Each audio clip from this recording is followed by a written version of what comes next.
একটা কত গুরুত্বপূর্ণ জিনিস প্রতিবন্ধী মানুষের জীবনে।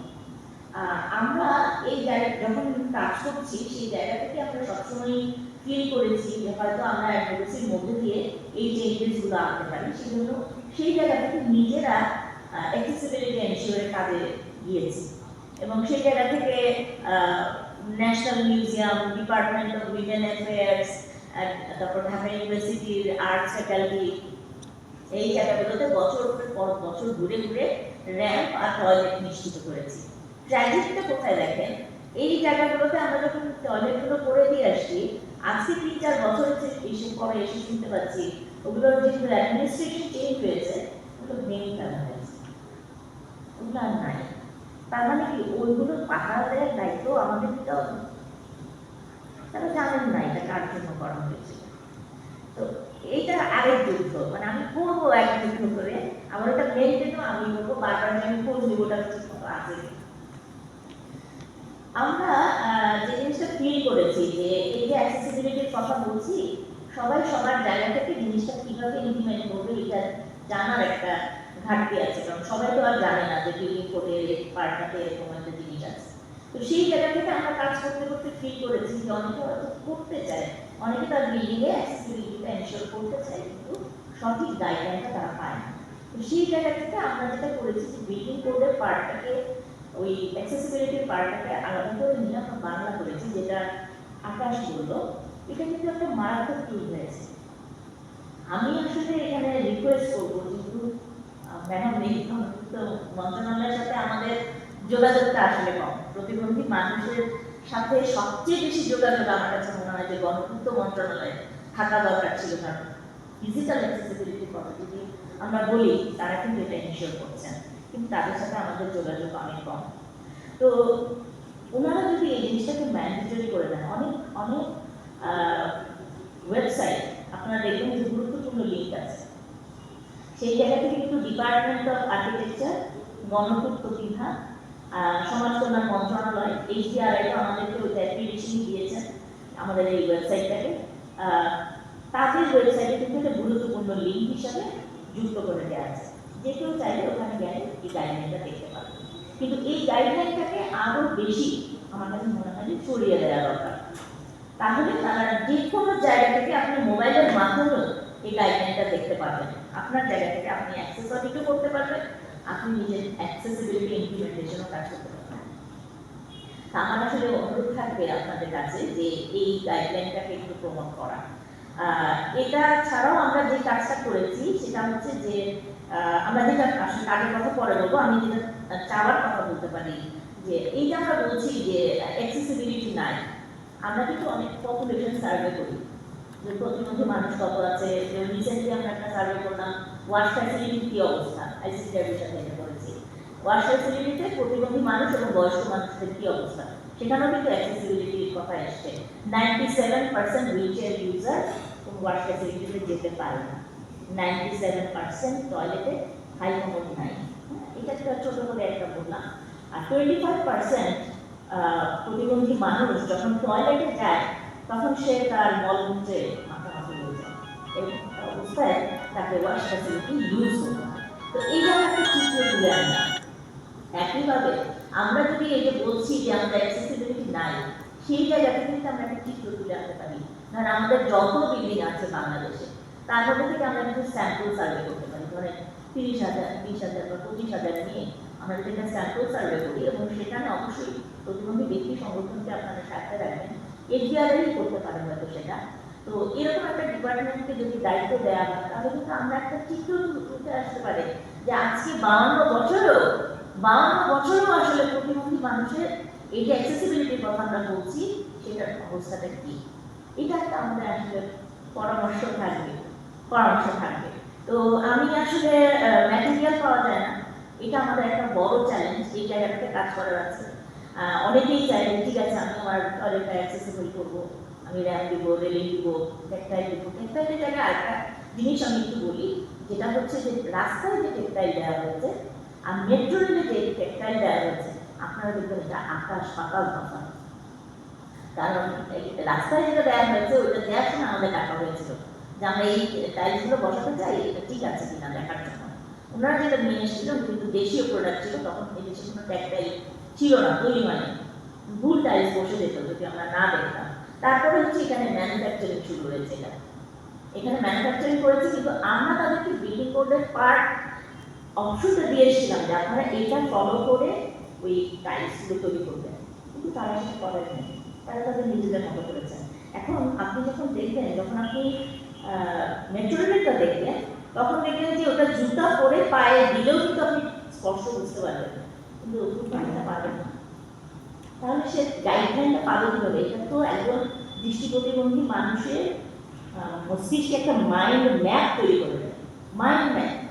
ওই জায়গাগুলো আমরা যে পরবর্তী সেশনে তখন আপনি দিবেন, ঠিক আছে, তখন আমরা এটাকে এখন আমরা এই ওভারঅলটা নিয়ে ধন্যবাদ। আমরা একটু ধন্যবাদ ম্যাডাম। ম্যাডাম একটু কতগুলো প্রশ্ন করেছে, উনি সার্ভে করেন প্রাইভেটলি নিয়ে, কিন্তু সরকারও তো এই কাজগুলো করে এবং সরকারি সিস্টেমে কিন্তু এই জিনিসগুলো ফিডব্যাকগুলো আসে। তো আমি এখন সরকারের মাঠ পর্যায়ে যে কর্মকর্তা এই কাজগুলো করে থাকে পুরো বাংলাদেশে কিন্তু হয়, এটা কিন্তু আমাদের দৃষ্টির অগোচরে, অনেকেই আমরা তো জানি না, কিন্তু হয়। সরকার কিন্তু বুঝছে একদম প্রত্যেকটা উপজেলায় 35 থেকে 35টা ডিফারেন্ট অর্গানাইজেশনের কিন্তু সেট আপ আছে, এবং তারা কিন্তু প্রতি বছর এই আপগ্রেডেশনটা কিন্তু হায়ার ইমপ্লিমেন্ট করে সরকারের উচ্চ পর্যায়ে চলে যায়। তো সেই রকম একটা পর্যায় থেকে আমাদের মাঝে উপস্থিত আছেন আজকে আরিফুজ্জামান, আমি যদি ভুল না করি, সোশ্যাল সার্ভিস অফিসার। তো আমি আপনাকে বলবো যে এই প্রেজেন্টেশনে আমরা কি কোথাও ভুল করেছি কিনা, অথবা আপনি একটু সংযোজন করতে পারেন, কিন্তু ডিটেল যে জায়গাটা সেটা হলো ডিটেল যে ডিসকাশন হবে সেইখানে এইটার পরে তখন আপনি একটু বলবেন। ধন্যবাদ। ধন্যবাদ স্যার। আসসালামু আলাইকুম, আমি মোহাম্মদ আরিফুজ্জামান, সমাজসেবা অফিসার। আমি আপনাদের সমাজসেবা অফিসে আছি। আমি প্রায় 2 বছরের উপরে মাঠ পর্যায়ে উপজেলা সমাজসেবা অফিস হিসেবে কাজ করেছি। প্রথমে তৌফিক স্যারের কোশ্চেনের ইয়াতে আমি কয়েকটা জিনিস অ্যাড করতে চাই। সেটা হচ্ছে, প্রথমে স্যারের যে প্রেজেন্টেশনটা ছিল সেই প্রেজেন্টেশনের মধ্যে স্যার 7 নম্বরে যে প্রতিবন্ধিত ব্যক্তিদের সুরক্ষা আইন যেটা দেখা যাচ্ছে 2013, এরপরে হচ্ছে প্রতিবন্ধী ব্যক্তির অধিকার ও সুরক্ষা বিধিমালা 2015 একটা প্রণীত হয়েছে। এবং একই সাথে স্যার জেনে স্যার খুশি হবেন যে স্যার যেহেতু বললেনই যে উপজেলা পর্যায়ে স্যার একটু আমি 3 মিনিট টাইম নিচ্ছি ইলাবোরেট করার জন্য। 2012-13 সালের দিকে প্রথম সমাজ কল্যাণ মন্ত্রণালয়ের আওতাধীন সমাজসেবা অধিদপ্তর কর্তৃক প্রতিবন্ধী শনাক্তকরণ জরিপ কর্মসূচি শুরু হয়। তখন অবস্থাটা ছিল এমন যে আমাদের অফিসার বা আমাদের যে স্টাফরা আছে তারা বাড়ি বাড়ি গিয়েও প্রতিবন্ধী শনাক্ত করতে পারে নাই, বা তাদের সন্তানরা প্রতিবন্ধী এটা কেউ ডিসক্লোজ করতে চায় নাই। বাট এখন কিন্তু সিনারিওটা স্যার পুরোটাই ডিফারেন্ট। সো এইটা একটা প্রতিনিয়ত আমাদের অফিসের একটা কাজ, যে প্রতিনিয়ত ডিসেবিলিটি শনাক্তকরণটা চলতেছে। এবং এখন আজকে পর্যন্ত লাইভ সার্ভারে 33,01,127 জনের ডাটা এন্ট্রি আছে। এই কথাটা বলার উদ্দেশ্যটা হচ্ছে, এই ডেটার মধ্যে হয়তো বা কিছু সিস্টেমেটিক, বা যেহেতু আমাদের বিভিন্ন কমিটির মাধ্যমে অ্যাপ্রুভ নিয়ে তারপর হচ্ছে উপজেলা কমপ্লেক্সে একজন স্পেসিফিক ডাক্তারের অথেন্টিকেশন নিয়ে কাজটা করতে হয়, বা আমাদেরও কিছু দুর্বলতা আছে। লজিস্টিক সাপোর্ট খুবই কম। আমাদের প্রতিটা উপজেলায় প্রায় শুধু ভাতাভোগীর পরিমাণে প্রায় 15 থেকে 30 হাজার, বাট আমাদের স্টাফ খুবই নগণ্য এবং ট্রেন্ডও না। সো সেই ক্ষেত্রে হচ্ছে হয়তো কিছু এখানে প্রবলেম থাকতে পারে, but still we have a digital database. 2021 সালে আমাদের আরেকটা নতুন সম্ভবত বিধিমালা হয়েছে, আমাকে একটু, সেখানে যেটা হয়েছে সেটা হচ্ছে আমাদের যে ডিজিটাল যে ডাটাবেসটা আছে সেই ডাটাটা কিন্তু স্যার আমাদের কাছ থেকে এখন যে কোনো গভর্নমেন্ট বা প্রাইভেট অর্গানাইজেশন এখন ব্যবহার করতে পারে। সো এই কাজটা, অর্থাৎ এই ব্যবহারের কাজটা যখন শুরু হবে, অর্থাৎ আমাদের ডাটাবেস যখন, এটা হচ্ছে প্রতিবন্ধী ব্যক্তি তথ্য উপাত্ত ব্যবহার নীতিমালা 2021, এই অনুযায়ী একটা ন্যূনতম ফি দেওয়ার মাধ্যমে আমাদের সংশ্লিষ্ট উপজেলার মাধ্যমেও অথবা যদি জেলা যে কোনো প্রতিষ্ঠান বা প্রাইভেট অর্গানাইজেশন কিন্তু এটা ব্যবহার করতে পারে। এটি যদি ব্যবহৃত হয় তাহলে যে জিনিসটা হবে সেটা হচ্ছে এই ডাটাবেসটা আরও বেশি নিখুঁত হবে এবং আরও বেশি ফল্টলেস হবে। এটা একটা ইস্যু। ডেটাতে কি কি আছে, সরি একটু ই করলাম, মানে স্যার এই জায়গায় যে জিনিসটা আছে, একজন প্রতিবন্ধী ব্যক্তি যদি তার বার্থ সার্টিফিকেট থাকে, সো যেহেতু প্রতিবন্ধী ব্যক্তি 18 বছরের নিচেও হতে পারে, সো 18 বছর উপরে হলে আমাদের হচ্ছে এনআইডি মাস্ট। সেই ক্ষেত্রে হচ্ছে প্রতিবন্ধী ব্যক্তির এনআইডির সাথে আমাদের ন্যাশনাল যে এনআইডি সার্ভার সেটার সাথে ইন্ডিকেট করা, সো প্রতিবন্ধী ব্যক্তির তথ্যটা অটোমেটিকভাবে এনআইডি থেকে পুল করা হয়। বাট যদি এনআইডি না থাকে, যেমন অনেক শিশু প্রতিবন্ধী আছে, সেই ক্ষেত্রে হচ্ছে আমরা বার্থ রেজিস্ট্রেশনটা নেই। সো বার্থ রেজিস্ট্রেশনটা নেওয়ার জায়গাতে কিছু প্রবলেম ক্রিয়েট হয়, কারণ বার্থ রেজিস্ট্রেশনের সাথে আমাদের কোনো ইয়েটা বলেন যে একটা বললেন যে তার আইডিটা আপনি নিশ্চিত করছেন প্রতিবন্ধী, না এনআইডি অথবা বার্থ রেজিস্ট্রেশন, এটা গেল। আর কি নেচার অফ ডিসেবিলিটি আছে, এইজ ব্যান্ড কি আছে? স্যার হচ্ছে প্রায় 57 ধরনের ডেটা আছে। আচ্ছা আচ্ছা, ঠিকানা আছে নাকি? ঠিকানা তো আছেই স্যার, এরপরে হচ্ছে তার কোন ধরনের ডিসেবিলিটি, তারপর হচ্ছে কতদিন এই ডিসেবিলিটি করতেছে, মানে প্রায় 57 ধরনের ডেটা। সো মোটামুটি যত ধরনের তথ্য কভার করে অলমোস্ট সব কিছুই আছে। তার পরিবারের তথ্য তো আছেই, বাট আদার্স ডিসেবিলিটি সংক্রান্ত যে ধরনের ইনফরমেশন বা তার শিক্ষাগত যোগ্যতা সব কিছুই এখানে স্যার এন্ট্রি আছে। তো এখানে আমি এইটুকু বলে আমি স্যার হচ্ছে হয়তোবা আজকের যে tagline mainstreaming leaving no one behind, এটার ক্ষেত্রে আমার অভিজ্ঞতা থেকে কয়েকটা জিনিস আমি জাস্ট করবো। সেটা হচ্ছে প্রতিবন্ধীদেরকে যদি মেইন স্ট্রিমিং বা লিভিং নো ওয়ান বিহাইন্ড এই কাজটা যদি এনশিওর করতে হয়, তাহলে যে বিষয়টা খুবই ইম্পর্ট্যান্ট, এখন কিন্তু সরকার আমাদের সিস্টেমে যত প্রতিবন্ধী এন্ট্রি করা আছে তাদের সবাইকে কিন্তু 850 টাকা করে ভাতা দিচ্ছে। তাহলে যে জিনিসটা হয়ে যাচ্ছে, ভাতার ডিপেন্ডেন্সি হয়ে যাচ্ছে। সো আমরা যতক্ষণ পর্যন্ত এই প্রতিবন্ধী ব্যক্তিদেরকে তাদের সক্ষম বা কর্মক্ষম বা কোনোভাবে কর্মে নিশ্চিত করতে না পারবো, ততক্ষণ পর্যন্ত কিন্তু এটা একটা সরকারের উপর একটা বার্ডেন ক্রিয়েট হবে, একটা ডিপেন্ডেন্সি ক্রিয়েট হবে। এবং আরেকটা জিনিস হচ্ছে, প্রতিবন্ধীদের অনেক তৈরিকৃত পণ্য আছে যেটাকে প্রচার এবং হচ্ছে ব্র্যান্ড ট্রেডমার্ক করা যায় কিনা, যার মাধ্যমে হচ্ছে তাদের এই পণ্যটা বেশি প্রচার পাবে এবং স্পেশালভাবে হচ্ছে পণ্য বিক্রি হবে। লাইক হচ্ছে যেমন আড়ংয়ের মাধ্যমে যেভাবে করা হয়, এইভাবে যদি প্রতিবন্ধীদের কোনো ধরনের ব্র্যান্ড ট্রেডমার্ক করা যায়। আরেকটা হচ্ছে, শুধুমাত্র সরকারের পক্ষে আমাদের মতো দেশের এত প্রতিবন্ধী জনগণকে মেইন স্ট্রিমিং করা খুব ডিফিকাল্ট। সো আমার কাছে ফিল্ড পর্যায়ে কাজ করে যেটা মনে হয়েছে, আমরা যদি CSR corporate social responsibility ensure করতে পারি, যারা সক্ষম ব্যক্তি বা বিজনেসম্যান আছে তারাও যদি প্রতিবন্ধীদের কর্ম পরিবেশ নিশ্চিত করা, স্পেশালি কোনো একটা কারখানার মালিক বা এই ধরনের লোকজন যদি তাদের একটা নির্দিষ্ট পার্সেন্টেজ নিশ্চিত করা হয় যে এত পার্সেন্ট প্রতিবন্ধী ব্যক্তি কাজ করলে তার সিএসআর এর জন্য সে একটা বেনিফিট পাবে, এই ধরনের কোনো প্রণোদনা, তাহলেই কেবল আমার মনে হয় হচ্ছে মেইন স্ট্রিমিংটা পারফেক্টলি নিশ্চিত করা হবে। আমি স্যার আপাতত এইটুকুই এখানে শেষ করতে যাচ্ছি। ধন্যবাদ। আসসালামু আলাইকুম। আপনারা যে লাস্ট পয়েন্টের সাথে অ্যাড করি, ওই যে আমাদের আয়কর রিবিটে যে ক্লাসগুলো আছে, যেমন ধরেন আপনি ফিলান্থ্রপিক কিছু কাজ করলেন, জাকাত দিলেন, জাকাত ফান্ডে টাকা, এরকম করে কতগুলো ক্লাস, সেখানে যদি এইটাকে ক্যাটাগরিগুলো যদি আনা যেতে পারে। স্যার আছে জি, মানে ওটাও আছে এবং এটা মানে এমপ্লয়মেন্টের জন্য আছে যে 10% ইনক্লুশন যদি হয় কারো প্রতিষ্ঠানে, তাহলে তারা 5% ট্যাক্স রিবেট পায়। দ্যাট ইজ গ্যাজেটেড 2020-তে ইট ওয়াজ গ্যাজেটেড। তো এবং তারপরে আবার রিভিশন হয়েছে যে 10% যদি বেশি হয়, সেক্ষেত্রে সর্বোচ্চ যদি 25 জন মানুষ কারো প্রতিষ্ঠানে কর্মরত থাকে তাহলে 5% ট্যাক্স রিবেট হবে। সো এই সুযোগটা কিন্তু অলরেডি আমাদের এসছে কাউকে এমপ্লয় করলে, এবং যারা পার্সন উইথ ডিসেবিলিটি তাদেরও ক্ষেত্রে রিবেট আছে, তাদেরও ট্যাক্স আছে। জি, 4 লাখ পর্যন্ত, 4,75,000 পর্যন্ত রিবেট পায়। দেখেন, মানে আজকের দিনটা কত ভালো, আমি অনেক কিছু শিখছি। আমার ধারণা আমরা অনেকেই অনেক কিছু শিখছি, কারণ এই যে এই ডিটেলগুলো তো আমরা আসলে মানুষ প্রয়োজন নিজের ব্যক্তিগত না হলে অন্য বিষয়টা আমরা জানতে চাই না। তো এটা ডিসকোর্সে এটা একটা বড় মহত্ব যে আমরা অনেক কিছুই যেটা আমার দরকার না সেটা কিন্তু জানি। তো আমরা এখন আমি যা সাজিয়েছি এরকম আমরা শুনছি যিনি ফেস করছেন স্পেশাল পারসন, এবং আমরা মাঠে সরকার কী করছে সেটা শুনছি।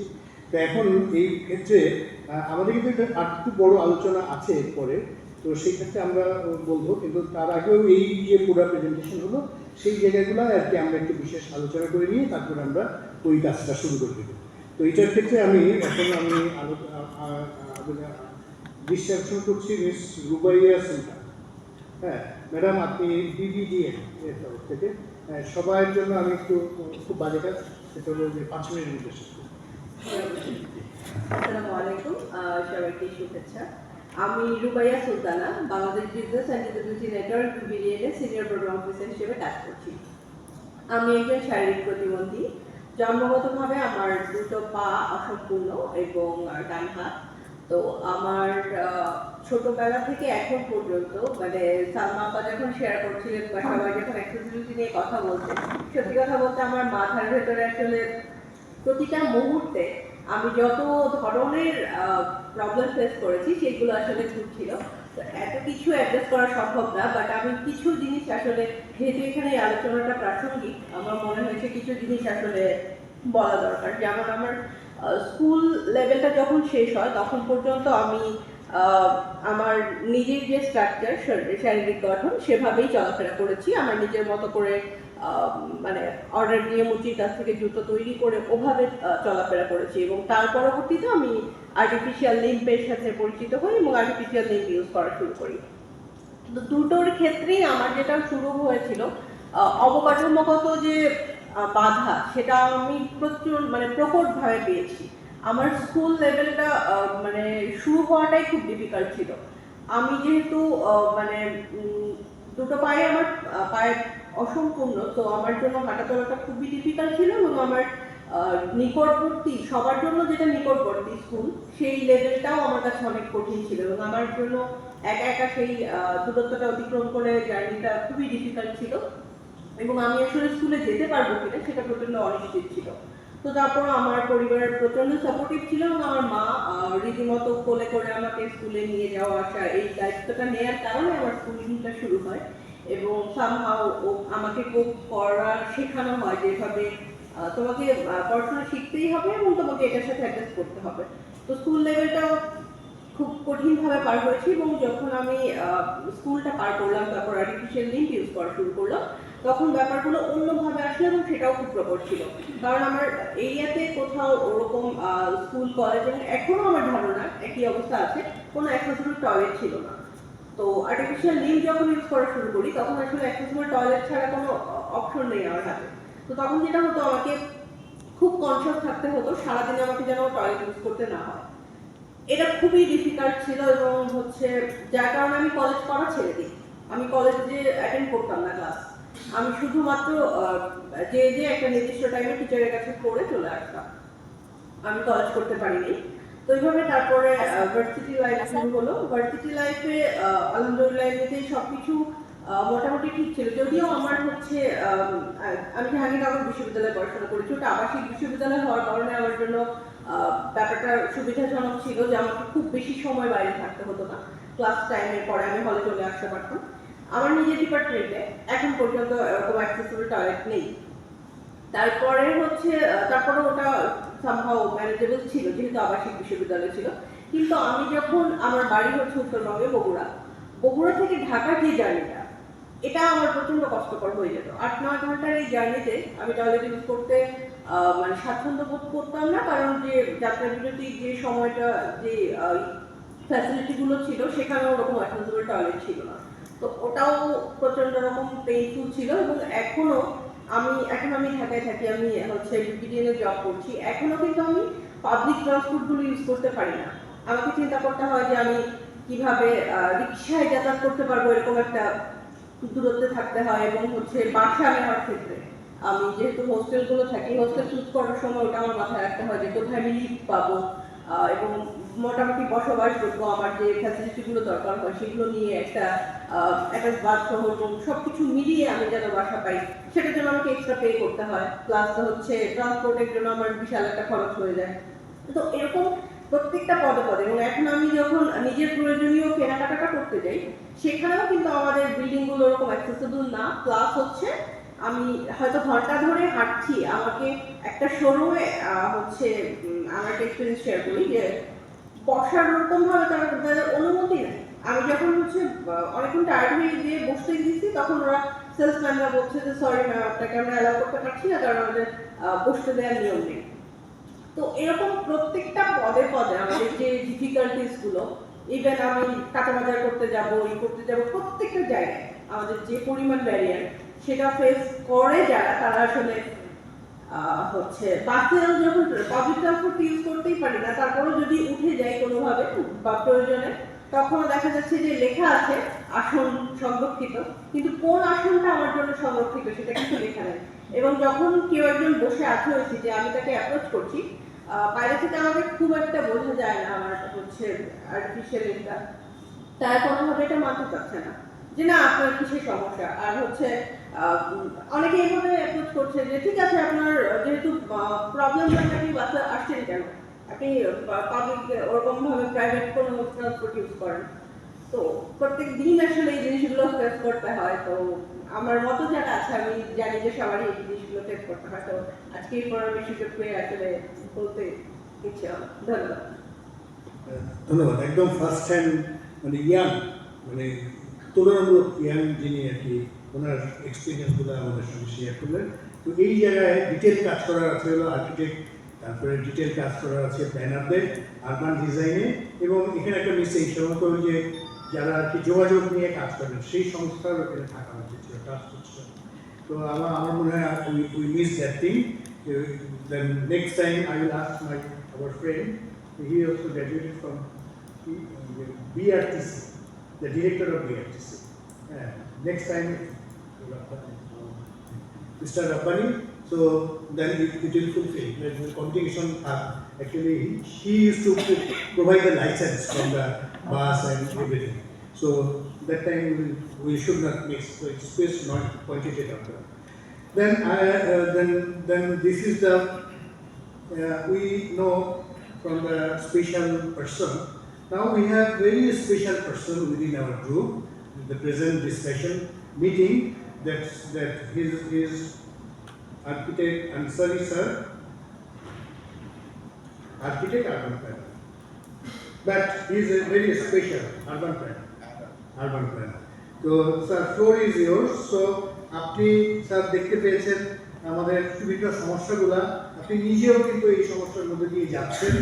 তো এমন অবস্থায় আপনার কিন্তু ফ্লেক্সিবিলিটি বেশি, কি হচ্ছে, কি করা যেত, কোথায় যে আমাদের অ্যাডিশনাল চিফ আর্কিটেক্ট যেটা বললেন যে R&D কোথায় ইনপুটটা দিতে হবে, তো এই আঙ্গিকে আপনার মতামতগুলা আমরা যদি পাই তাহলে এটা আমাদের জন্য অনেক সুবিধা হবে। ধন্যবাদ। ধন্যবাদ আমাকে ফ্লোর দেওয়ার জন্য। আমি প্রথমত আমি ভুক্তভোগী হিসেবে কিছু কথা বলবো, তারপরে হচ্ছে আমি আমার ক্যাপাসিটি অনুযায়ী অল্প সবই অল্প, ভাবনার মতো দূরত্ব হবে না।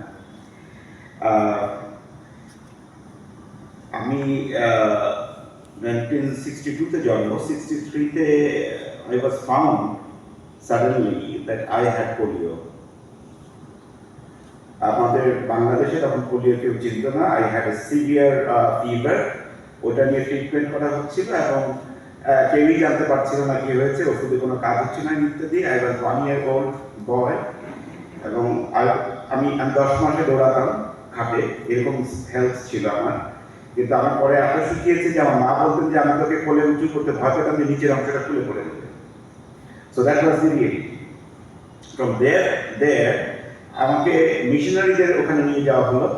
মিশনারিরা তখন ওরা যেহেতু বিদেশ থেকে আসছে, ওরা পোলিও নামটা জানতো, তো they could identify that this is polio and they didn't have any cure for that. ওরা শুধু আমাকে ওই আল্ট্রাভায়োলেট রে আমাদের গায়ে দিত একটা সার্টেন ক্যাপাসিটিতে। খুবই ছোটো বাচ্চা, আমার মনে আছে যে আমাকে আমার হাতে এখন আমরা হাতে লিখি, ডান হাত দিই, এইসব জায়গায় কলমের মতো ইলেকট্রিক স্পার্ক দেওয়া হতো। That is it.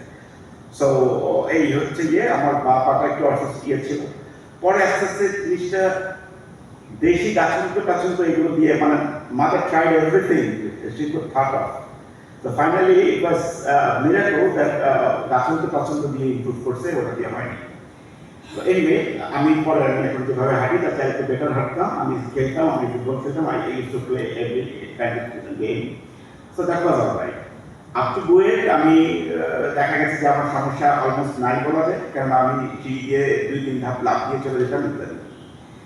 But after certain time at late 40s আমি এসে দেখলাম যে আমি হাঁটতে অসুবিধা হচ্ছে। আমি ডাক্তারের সাথে কথা বললাম, তারা বলল যে এখন আমরা রিসার্চাররা জানছি যে এটা হচ্ছে রিকারিং পোলিও বলে ওরা বলে, যে পোলিওটা একটা ওল্ড এজে এসে আবার অ্যাটাক করে, not in that severe form but it attacks. কিরকম বলে যে তোমার হচ্ছে এখন নার্ভ এবং মাসেল উইক হয়ে যাচ্ছে বিকজ অফ এজ, আর you are gaining weight. So দুইটা মিলায়ে যে অবস্থাটা হয়েছে এই জন্য তোমার প্রবলেমটা আবার তুমি ফেস করতেছো। You have to bear with it because there is no cure for that. So that's my situation. Having said that, আমি এখানে যে পয়েন্টটা রেজ করতে চাই সেটা হচ্ছে এতক্ষণ ধরে আমরা যতগুলো কথা শুনেছি এটার মধ্যে দুটো ভাগ, একটা হচ্ছে এবল আর ডিসেবল নিয়ে কথা হয়েছে। এবল নিয়ে কথা হয়নি, এবলটাকে অটো ধরে নেওয়া হচ্ছে যে সে হচ্ছে সব পারে, আর ডিসেবল হচ্ছে পারে না তাকে নিয়ে কথা হচ্ছে। কিন্তু আমি আর একটা মাঝখানে একটা গ্রে এরিয়া বের করতে চাচ্ছি for myself and people like me, not me as a patient, but I could discover so many persons in my framework that they are facing similar problem. এই মানুষগুলোকে আমরা বলি হচ্ছে movement challenged people, not physically challenged people. আমি কিন্তু physically challenged না, কিন্তু আমি মুভমেন্ট চ্যালেঞ্জ, আমার হাঁটাটা একটু ডিফিকাল্ট হয়, মুভমেন্টটা চ্যালেঞ্জ হচ্ছে। So I am a different kind of person who belongs to movement challenge person. এবং এই পর্যন্ত যতগুলো কিছু দেখা হয়েছে এর মধ্যে এই মানুষগুলোকে কোনো না কোনোভাবে আস্তে করে বাদ দেওয়া হয়েছে, এটা না জানার কারণে, কোনো দোষ হিসেবে না। We are trying to include, since this is inclusion of everybody, it seriously deserves that it should be included. এই মানুষগুলো কারা? Not only people like us, children, ছোট বাচ্চা যারা বাইরে হাঁটবে, because they need some support to get into the footpath and get out of the footpath, and everywhere they need support. So they are movement challenged person like myself.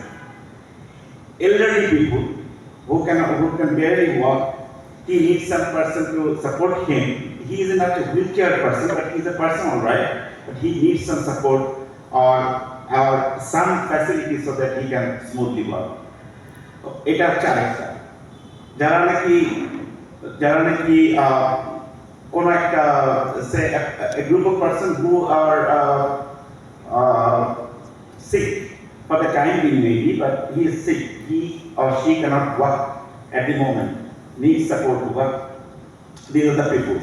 So some people are permanently of this group and some people are coming and going on. So these are kind of people who belongs to this group. They are not permanently physically challenged, they are movement challenged persons. Having said that, I will say that the reality is, let us come to the point from here, that the mobility has got some categories, like it starts with the pedestrian, then NMT, then MT. We all know it. But reality is pedestrian is the foremost important. We should give the maximum importance to the pedestrian. Next comes the non-motorized transport. So and then public transport from MT, I divided into two. The MT is divided into two.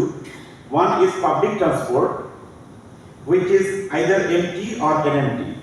Rickshaw van is a public transport.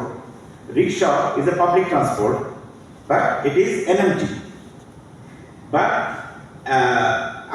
another one is MT, motorized transport, that is also public transport, let's say for bus or tempo or whatsoever. So these MTs are generally en route. MTs are generally en route. Certain route they travel always. And others, say auto rickshaw and the rickshaw and others, they don't have any fixed route, but they are also public transport. They serve us as a public transport in one way or the other. And lastly comes the private transport. And unfortunately, whenever we look at our road and footpaths and the houses, So I categorize the ingress and egress from home to road. To start with that, so I'm coming from the house, just getting out of the house, what I see?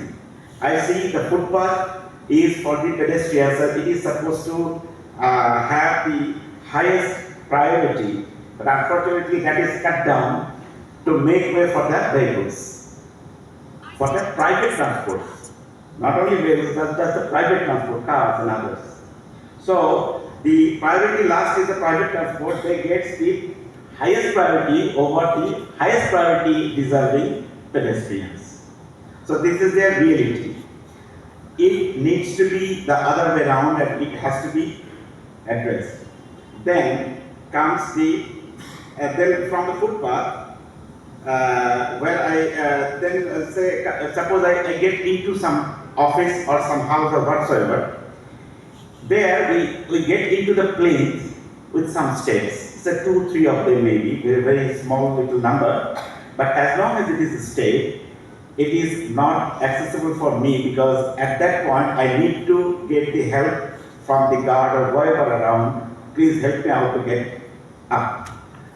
And though I am not a physically challenged person, but I am facing this problem. Why? Only because there is no railing.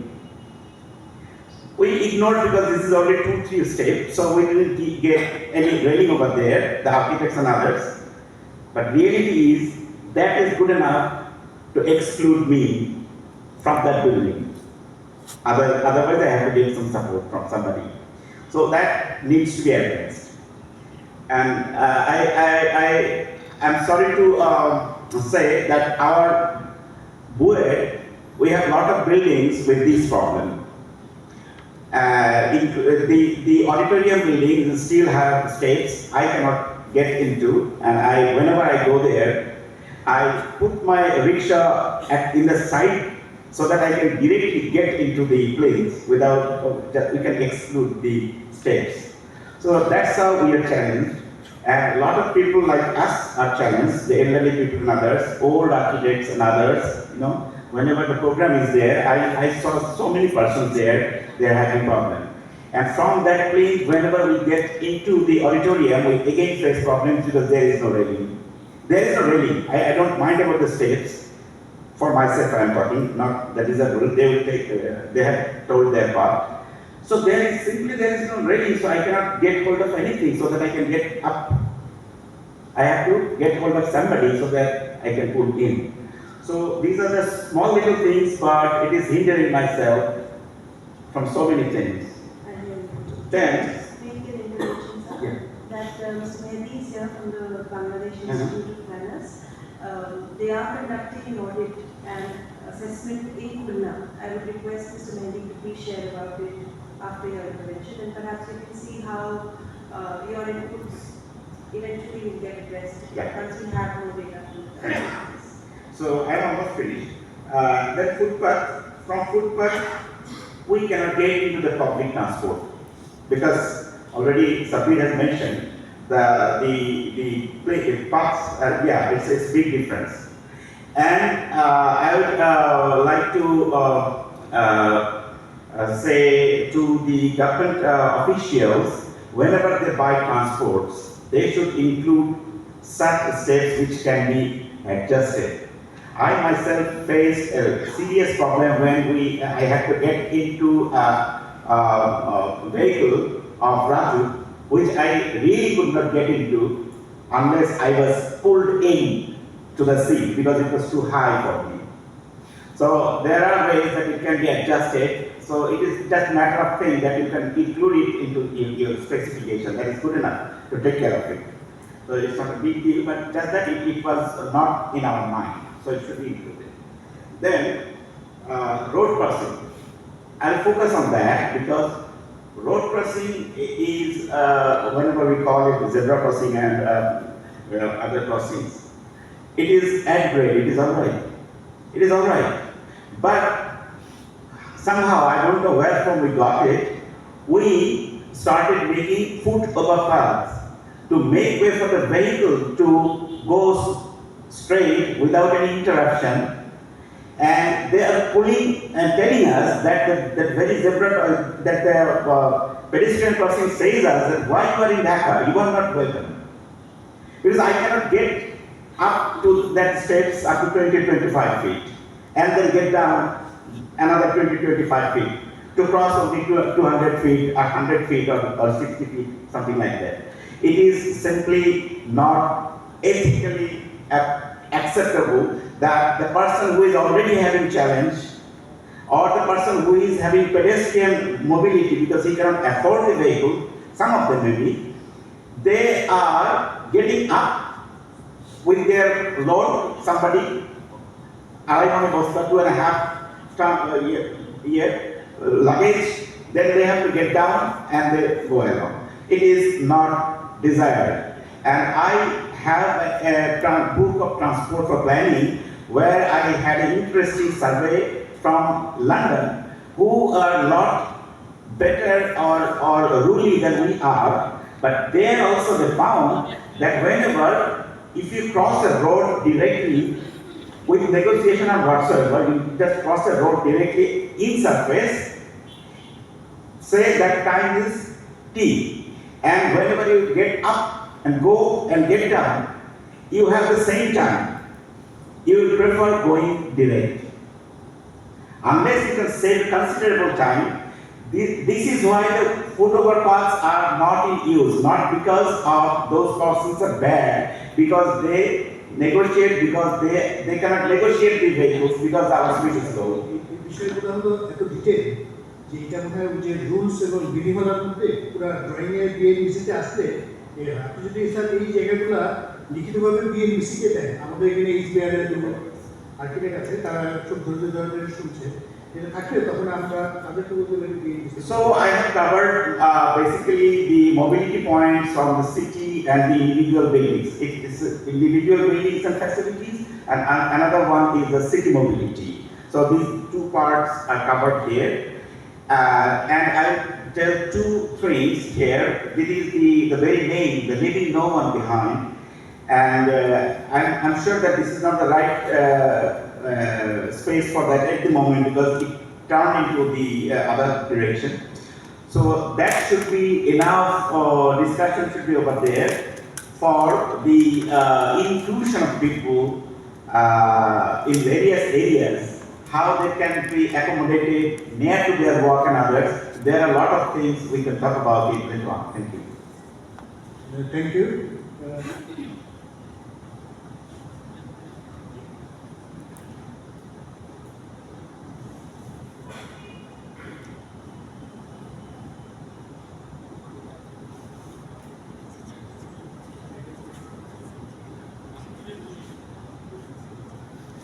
তো আমরা ধন্যবাদ, আমরা পুরো স্পেকট্রামটা পেলাম।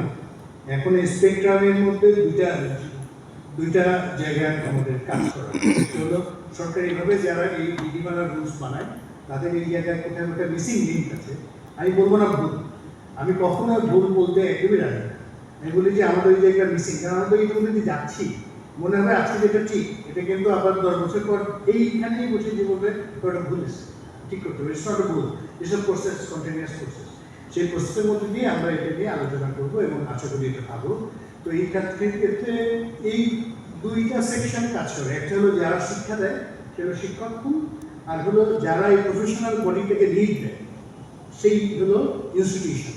তো আমি এখানে এই আলোচনার এতক্ষণ ডিটেল টিকপিট হচ্ছে হলো আর্কিটেকচার এবং এই নিয়ে, কিন্তু এর উপরে আরেকটা লেভেল আছে যেটা হলো ইউনিভার্সিটি পুরো জিনিসটা নিয়ে কাজ করার জন্য কাজের জায়গা আছে কি, এই জায়গাটা নিয়ে কাজ করার জন্য বাংলাদেশ ইনস্টিটিউট অফ প্ল্যানার্সের সম্মানিত জেনারেল সেক্রেটারি সাহেব আছেন। তো আমি তাকে অনুরোধ করব যে ওই প্ল্যানিংয়ের ওই জায়গাগুলোয় যে যেটা গ্রে, কারণ আমরা দেখাচ্ছিলাম আমাদের প্রেজেন্টেশনে যে আমরা সবে ওটাকে শুরু করে ইনকর্পোরেট করে করার চেষ্টা করছি। এই কোভিড কিন্তু আমাদের অনেক লেসন দিয়েছে। কোভিড বলেছে যে আমরা এই প্ল্যানিংয়ের মধ্যে পাবলিক হেলথকে কখনোই আনিনি। এই কোভিড আসার পর কিন্তু আমরা পাবলিক হেলথকে অ্যাডজাস্ট করেছি, কিন্তু এখনো অনুমোদন পাইনি। কেন পাইনি? কারণ এটার জন্য যে ব্যয় সেটা সরকার বলে এটা তো তোমার সেক্টর না। এই যে ক্রস সেক্টরাল যে বিষয়টা, এটা কিন্তু এখনো সরকারি সিস্টেমের মধ্যে এখনো কিন্তু এটা আত্মীকরণের যে বিষয়টা হবে, কিন্তু এটা এখনো হয়নি। তারা বলে এটা তো অন্য সংস্থা, তুমি কেন করবা? হ্যাঁ, এই যে বিষয়গুলো এগুলো আসছে, কিন্তু এগুলো যেহেতু একবার উপস্থাপিত হয়েছে, সুতরাং এটা টু বি কন্টিনিউড। এটা আমি আশা করি নেক্সট প্রজেক্টেই আবার এই জিনিসগুলো আসবে। তো আমি বিআইপির জেনারেল সেক্রেটারি মহোদয়কে অনুরোধ করছি আপনার সুচিন্তিত আজকের এই হোলিস্টিক অ্যাপ্রোচে প্ল্যানিংয়ের কোন জায়গাটা ইনপুটটা আসবে সেটা দেওয়ার জন্য। ধন্যবাদ। আমিও বাংলায় বলছি। আসলে পাবলিক হেলথের যে বিষয়টা বললেন, এটা ভুলে গিয়েছি কিনা সেটার থেকে বড় কথা হচ্ছে যে আসলে নগর পরিকল্পনার যে পেশাটা শুরু হয়েছিল শিল্প বিপ্লবের পরে এই পাবলিক হেলথের নিউসেন্স থেকে, এবং পাবলিক হেলথ থেকে কীভাবে কাম আউট করা যায় সেই প্রয়োজনীয়তার পরিপ্রেক্ষিতে কিন্তু এই পেশাটার জন্ম হয়েছে। সুতরাং সেই রূপটাকে ভুলে দিয়ে যে আমরা অন্যদিকে চলি, সেটা আসলে আমাদের ডিসেবিলিটি, আমি সেভাবে দেখতে চাই। আরেকটা বিষয় হচ্ছে যে সরকার কীভাবে চর্চা করছে বা পার্টিকুলার কোনো একটা ডিপার্টমেন্ট কীভাবে চর্চা করছে সেটাই কি নগর পরিকল্পনা কিনা, সেটাকেও আমি কোশ্চেন করতে চাই যে কারণে, সেটা হচ্ছে যে বাংলাদেশ স্বাধীন হয়েছে 52 বছর। এই 52 বছর নগর পরিকল্পনার চর্চাটা যেমন হওয়া উচিত ছিল সেইভাবে চর্চাটা হচ্ছে না। সুতরাং কোনো ডিপার্টমেন্ট বা সরকারের কোনো মন্ত্রণালয় যদি বলে বা মনে করে আমরা যেটা করছি এটাই নগর পরিকল্পনা, খণ্ডিতভাবে ঠিক, কিন্তু সেটা আসলে প্রফেশনের জায়গা থেকে যদি আমরা দেখি সেই জায়গাটা তো অনেক গ্যাপ আছে। এই গ্যাপটা আসলে কীভাবে পূরণ করা যায় সেটা আমরা ইউনিভার্সাল অ্যাক্সেসের কথাই বলি বা যে কোনো আঙ্গিক থেকে চিন্তা করি। আমরা যদি কম্প্রিহেন্সিভ নগর পরিকল্পনার বিষয়টা দেখতে চাই তাহলে সেটা কেমন হওয়া উচিত। আমাদের যতটুকু চর্চা যেভাবে হচ্ছে সেখানেও অনেক অসঙ্গতি আছে। ইভেন একই মন্ত্রণালয়ের অধীনে বিভিন্ন প্রকল্পে বিভিন্নভাবে বিষয়গুলো আছে, স্ট্যান্ডার্ড আছে, সেটার বাজেট আছে, কস্টিং আছে। উদাহরণ আমি আজকেও দিতে চাই, সেটা হচ্ছে যে ঢাকার ড্যাপ তৈরি করতে 33-34 কোটি টাকা খরচ হয়েছিল, আর কক্সবাজারের যে মাস্টার প্ল্যান হচ্ছে ওটার জন্য 168 কোটি টাকা বরাদ্দ দেওয়া হয়েছে। দুইটা প্রতিষ্ঠানে কিন্তু রাজুক বা কক্সবাজার উন্নয়ন কর্তৃপক্ষ, দুইটা প্রতিষ্ঠানে কিন্তু একই মন্ত্রণালয়ের অধীনে। মন্ত্রণালয়ের অধীনে থেকে এই দুইটা প্রকল্পের ব্যয় এরকম হলো কেন? ঢাকা শহরের এই বাজেট বরাদ্দ কোন যুক্তিতে কক্সবাজারের এত গুণ কম হবে? একটু বলি, সেটা হলো ওইখানে ডেভেলপমেন্টের ছিল, এখানে কিন্তু ডেভেলপমেন্ট নাই, খালি প্ল্যান। হ্যাঁ, আর ওখানে হলো প্ল্যানের সঙ্গে রাস্তাঘাটও অনেক কিছু আছে, বিল্ডিং টিল্ডিং। সেই জন্য এটা আমি যতদূর একবার দুইবার মিটিংয়ে ছিলাম সেটুক থেকে বলছি। হ্যাঁ, কিন্তু মানে আমি যেটা বলার চেষ্টা করছি যে আমাদের পূর্ত কাজে এখানে পাবলিক ওয়ার্কস ডিপার্টমেন্টের কোনো প্রতিনিধি থাকতে ভালো হতো, কারণ আমাদের একজন সহকর্মী বললেন যে ডিজাইন একরকম হয়েছে কিন্তু ফিল্ড ইঞ্জিনিয়ার যে উনি ওনার মতো করে ফেলেছে। কারণ পূর্ত কাজ হয় কিন্তু হচ্ছে আপনার রেট শিডিউল এবং আপনার বিডিং ডকুমেন্টে যা থাকে সেই অনুযায়ী হয়। তো পূর্ত কাজের একটা রেট শিডিউল আছে, কিন্তু এই পরিকল্পনার কিন্তু কোনো রেট শিডিউল নাই। ঢাকার জন্য কতটুকু হবে বাজেট, কক্সবাজারের জন্য কতটুকু হবে, খুলনার জন্য কতটুকু হবে, নীলফামারীর জন্য কতটুকু হবে, এটার জন্য কিন্তু কোনো স্ট্যান্ডার্ডাইজ সিস্টেম নাই। এই সিস্টেমটা থাকা অত্যন্ত জরুরি। আর আরেকটা ব্যাপার হচ্ছে যে প্রত্যেকটা চর্চারই একটা স্ট্যান্ডার্ড প্রোটোকল থাকে। এটা মেডিকেল সায়েন্সে বেশি, বাট আমার জানার মধ্যে অন্যান্য প্রফেশনাল এই প্রোটোকলটা আছে। তা আমরা বিল্ডিং কোড করেছি, ঠিক আছে, কিন্তু আমাদের রাজুকের যে সহকর্মী ছিলেন ওনাদের কি কোনো স্ট্যান্ডার্ড প্রোটোকল আছে যে আসলে ওনার যে বিল্ডিংয়ের অনুমোদন দেন শুরু থেকে শেষ পর্যন্ত আসলে কোন কোন স্টেপ ফলো করে কোথায় কি দেখতে হবে সেটা দেখে শুনে বুঝে ওনারা বিল্ডিং অনুমোদন দিচ্ছেন। এই অনুমোদন প্রক্রিয়ার সাথে যারা জড়িত একেবারেই প্রথম থেকে শুরু করে শেষ পর্যন্ত, এটার জন্য কিন্তু কোনো এই প্রোটোকল নাই। এই প্রোটোকলটা আমরা মানে আমি আমার ব্যক্তিগত অভিজ্ঞতা থেকে বলছি, আমার আগের কর্মসূত্রে খুলনা শহরে আমরা একটা প্রকল্প বাস্তবায়ন, আমি তৈরির সাথে ইনভলভ ছিলাম, তৈরিটাকে লিড দিচ্ছিলাম, একটা উন্নয়ন